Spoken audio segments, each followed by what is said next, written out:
Outsmart micromanagement and achieve your goals. How, and I do mean how, to claim back your independence at work. If you're new to the channel, I go by the name of ED. For you smart and intelligent folks out there, we'll just make it simple and plain. That just simply means Ed. Today's episode is entitled Powerful Techniques to Overcome Micromanagement and Thrive. How come I want to do like a Superman, and just thrive? Again, powerful techniques to overcome micromanagement and thrive. I have an 8-point framework. What the point is here in this 8-point framework is to unpack. I do mean unpack, meaning like take out the luggage on a, okay, no, seriously, unpack today's title. I hope you enjoy. Put on your seatbelt, family, because this is going to be an enjoyable ride. I have 2 quotes. First quote being by Carl Jung.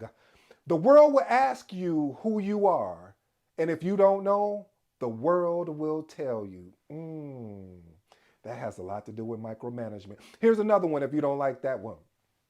Fighting with someone standing in your way is time taken away from your intent. Step around him and go about your business. This is an actual comment I read off of a video, and the commenter name was No Bozo. I don't know what the name, but it was an excellent quote. You mind if I share a story with you? I remember the first time I've ever got micromanagement. I actually put it in this book here too. The Magnetic Project Manager. If you don't have a copy, go pick you up a copy of this. What are you waiting for? This book is going to be a classic. I hate for you to be too late to pick it up. But again, the Magnetic Project Manager. And what I'll give you a high level of that story. What happened was, family, is that I had a particular manager that was going to a leadership meeting. That manager asked me, "Hey, could you give me a readout of all of the projects that you're working on?" In my mind, I'm like, "Well, you get that. We just met on a one-on-one, or normally you get that anyway." Like it was a weird request. And I started noticing, like once you start noticing certain things when someone tries to micromanage you. So I was just like, oh man, I'm about to get micromanaged. And sure enough, I ended up getting micromanaged, and I had to make a decision. And that decision was, let's get into the 8-point framework. First point, develop a trust contract. Listen, I know that sounds weird. Like, what do you mean, ED? Develop a trust contract. We're talking actionable steps here. Write up a trust contract that includes specific actions from both parties will undertake to ensure autonomy is respected, and review it together periodically. Listen, I always say this, and you're going to hear this echo throughout the whole video today, is that a lot of times we confuse certain expectations. See, frustration comes from expectations. We have a certain expectation of how we want our manager to lead us, and sometimes we don't articulate that back to the manager or to the leader, and then we're wondering why they're micromanaging everything that we're doing, instead of having. That's why I love this, of creating creating a trust contract. This allows us to go visit this. I would say visit this every quarter, or every quarter would work, to see where everyone's at. Because as you'll see, as I navigate through the remaining 7 points here, there's some key things here that will help make this trust contract very relatable, and why it will truly work for you. And listen, in this trust contract, if you want to be able to outline the key word is expectations, because if we can understand what the expectations from the manager, then and they can understand our expectation, we'll be able to work together better than we would if we don't have a set of expectations for each other. Again, family, I really truly appreciate you guys watching. Hit the subscribe, hit the like button for more personal development and, of course, project management stuff. We send out a bi-weekly newsletter. We also have a free group, the Magnetic Project Manager. You can find that I'll pin that into the comments as well. This is a group for like-minded individuals that are looking to get into project management, or are already in project management and would like to know more. This is for like-minded individuals. So get in while it is free. Eventually, we will turn to more of a paid option, because I want to be able to protect the group, and I don't want anybody in there that is not going to be able to contribute and provide value. Let's move on. Point number 2, create a micromanagement fund. Ooh, I love this one. So remember, I remember when I was working at this one place, we had a swear jar. Don't judge us. Don't judge us. Not saying I was the one swearing. I'm just saying this is what we had. We had a swear jar, and the whole purpose when my manager put this in place, I think she was being funny at first, but then she noticed how the swear jar was collecting a lot of money. And the purpose of the swear jar, I mean, it created humor, number one. But number two, it really raised awareness. You got to see how, my mom and well, actually, it was my father who really shared this with me. This point, it was just like sometimes when someone just cusses repeatedly over and over when they're through a conversation, that means they can't find the right words. Ooh, I like that, Dad. I love what you were talking about there. But the point of what he was trying to say, if you mind if I unpack that, is that hey, we're not perfect. Yeah, we're gonna cuss. We may swear this and that, but do we have to do it through the whole conversation, especially in a professional environment, that we can't have a professional conversation about it? Now, there's a time and place for everything. Right now, we need to be in a professional manner. What if a client was in here? Would you have that same ideology of how you speak and talk? So again, this swear sort of like a swear jar. Basically, if you said a one of those words that were outlined in that particular swear jar, we had the no judge. As I'm thinking about it, it's just so funny to me.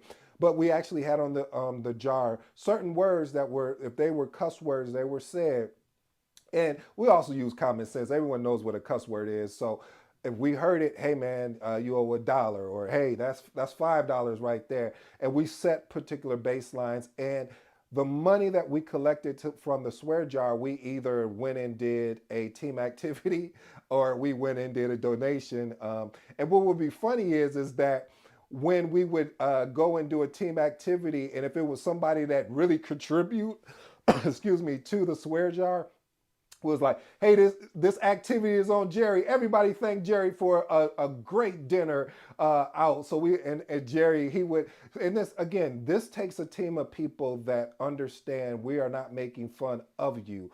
What we're saying is we want to set a certain expectation. We want to be exceptional.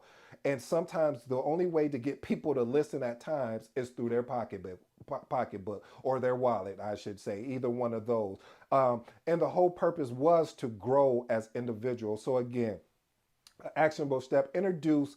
If you're virtual, create a virtual jar, and basically explain the purpose of it in the meetings. And and anytime you're getting micromanaged, hey, I need to get X amount in this jar. All right, let's move on to point number 3. I'll drain that enough.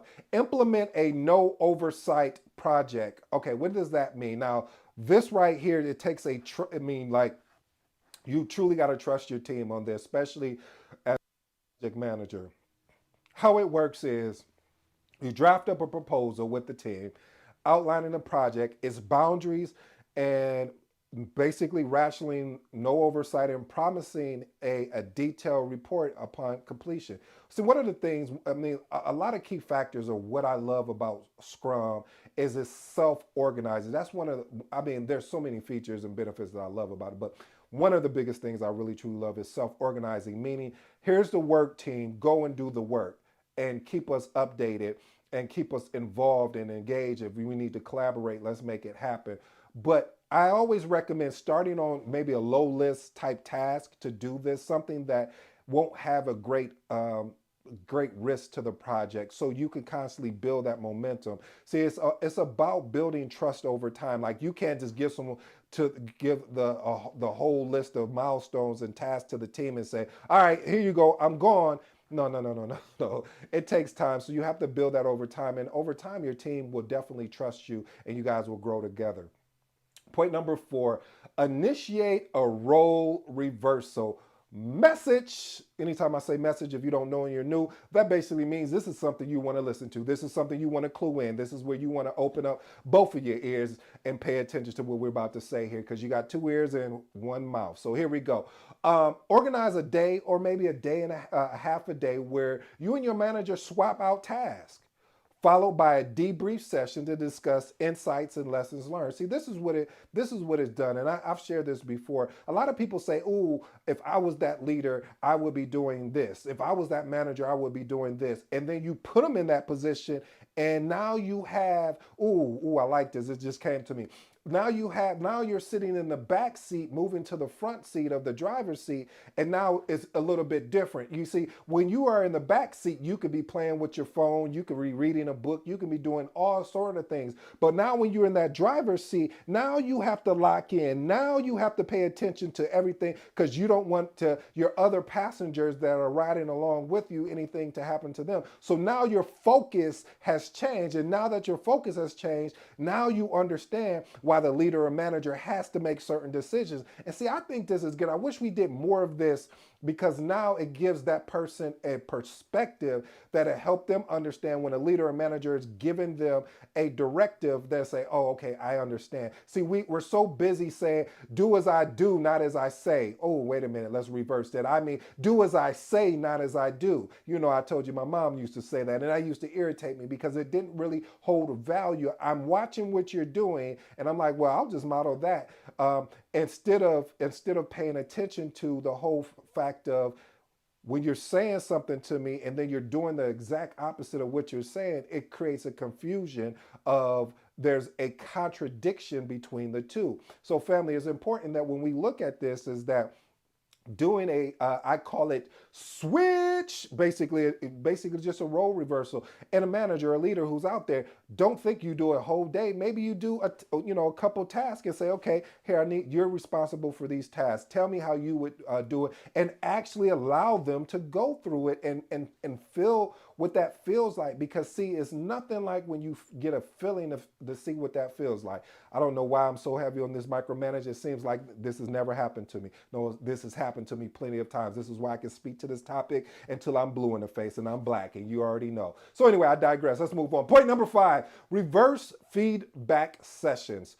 Reverse feedback sessions. What does that look like? See, organize a quarterly reverse feedback session. What this looks like. Now, see, this is hard a lot of times to do a reverse feedback session because a lot of people are nervous to give their leader or manager feedback because of the consequences that may come with it, or perceived consequences that may come with it. You know, the fear of retaliation. If I'm honest with you and say, well, hey, what the way that you were talking in that meeting, it made me feel uncomfortable, and this is the reason why, and I would love if we can have one-on-ones to talk about my career. So it can make a leader or manager feel uncomfortable.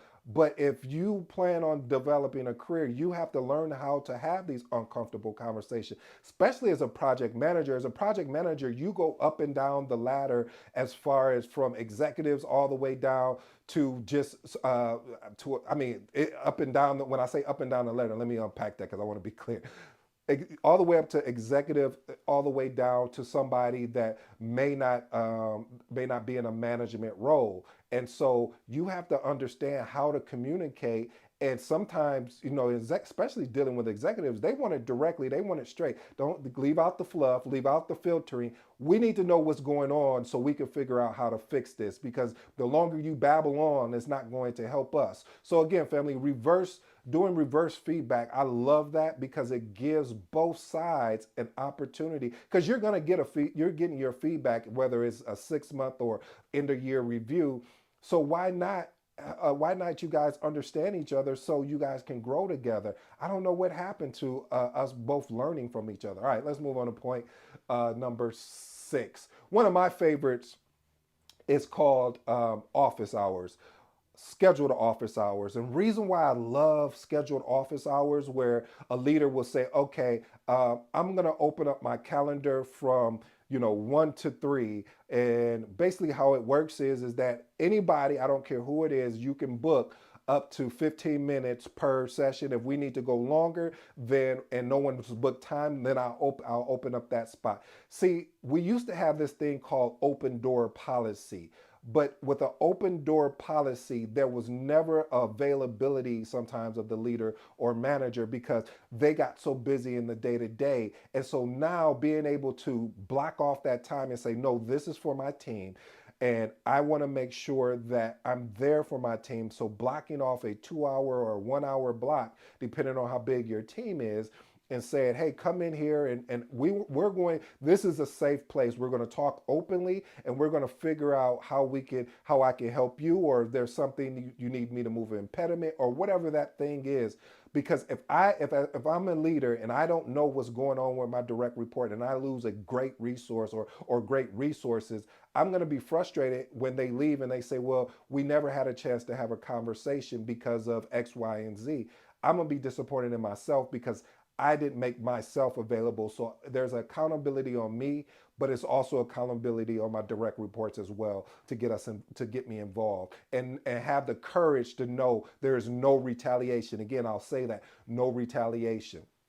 Let's move on to point number 6. Oh, that was point. Excuse me. Let's move on to point 7. Build trust through consistency. Oh, I love that. See, you have to build trust through consistency by being able to deliver on small project tasks ahead of schedule, and go above and beyond to make sure that the quality is really, I mean, the quality that you're delivering on the project is extremely well. This is a true actionable step, because what happens is reason why a lot of times micromanagement happens is because the trust that that leader or manager had during a previous instinct, whether at another company or whether with another team, and they wanted to trust that team, but they weren't consistent on what they were doing. They being the team wasn't consistent on what they were delivering, so it created a mistrust, and with that mistrust, it turned into micromanagement.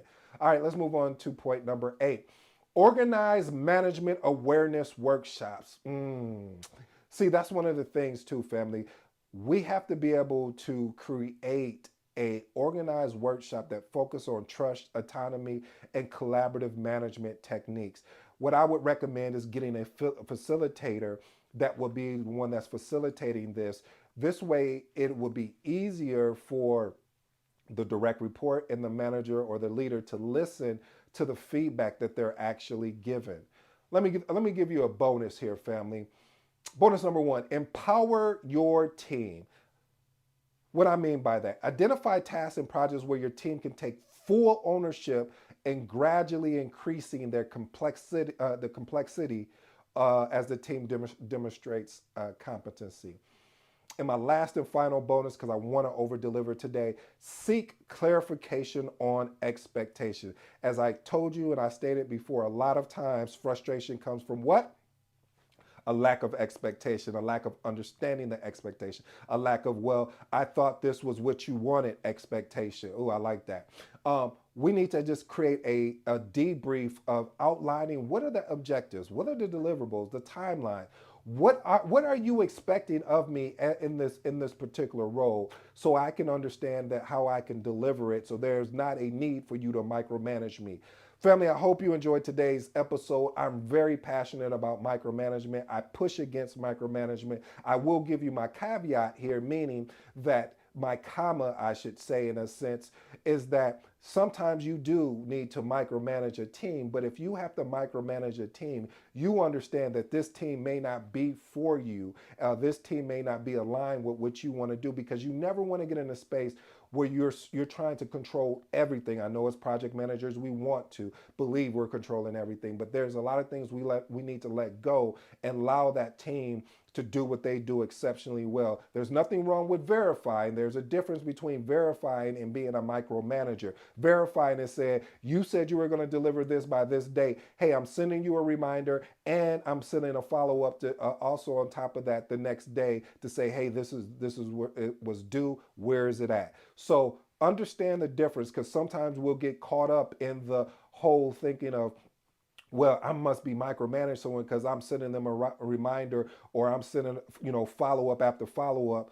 No, you're not micromanaging. You're following up on a task that someone said that we're going to deliver on a certain date and time, and you need to ensure that they delivered that. Until next time, be your boy AD. You know my motto. You know my slogan. If you don't, it's easy. Until next time.